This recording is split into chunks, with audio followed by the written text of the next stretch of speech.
Franz Kafka, le procès. On avait sûrement calomnié Joseph K., car sans avoir rien fait de mal, il fut arrêté un matin. La cuisinière de sa logeuse, Madame Groubach, qui lui apportait tous les jours son déjeuner à 8 heures, ne se présenta pas ce matin-là. Ce n'était jamais arrivé. K attendit encore un instant, regarda au fond de son oreiller la vieille femme qui habitait en face de chez lui et qui l'observait avec une curiosité surprenante. Puis, affamé et étonné tout à la fois, il sonna la bonne. À ce moment, on frappa à la porte et un homme entra qu'il n'avait encore jamais vu dans la maison. Ce personnage était svelte mais solidement bâti. Il portait un habit noir et collant, pourvu d'une ceinture et de toutes sortes de plis, de poches, de boucles et de boutons qui donnaient à ce vêtement une apparence particulièrement pratique sans qu'on puisse cependant bien comprendre à quoi tout cela pouvait servir. « Qui êtes-vous » demande K en se dressant sous son séant. Mais l'homme passa sur la question, comme s'il était tout naturel qu'on le prît quand il venait, et se contenta de demander de son côté « Vous avez sonné ?»« Anna doit me porter le déjeuner, dit K, essayant d'abord muettement de découvrir par déduction qui pouvait être ce monsieur. Mais l'autre ne s'attarda pas à se laisser examiner. Il se retourna vers la porte et l'entr'ouvrit pour dire à quelqu'un qui devait se trouver juste derrière.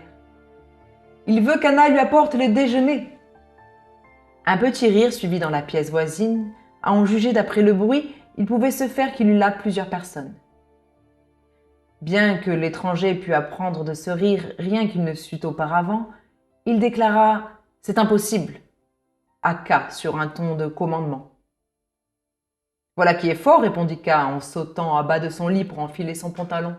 « Je voudrais bien voir qui sont ces gens de la pièce d'à côté et comment Madame Groubach m'expliquera qu'elle puisse tolérer qu'on vienne me déranger de la sorte. » L'idée lui vient bien aussitôt qu'il n'eût pas dû parler ainsi à haute voix, car il avait l'air, en le faisant, de reconnaître en quelque sorte un droit de regard à l'étranger, mais il n'y attacha pas d'importance sur le moment. L'autre l'avait pourtant compris comme il n'aurait justement pas fallu, car il lui dit « N'aimeriez-vous pas mieux rester ici ?»« Je ne veux ni rester ici, ni vous entendre m'adresser la parole tant que vous ne vous serez pas présenté. »« Je le faisais dans une bonne intention, » dit l'étranger, et il ouvrit spontanément la porte. La pièce voisine, où K entra plus lentement qu'il ne voulait, présentait au premier abord à peu près le même aspect que la veille. C'était le salon de Madame Groubach.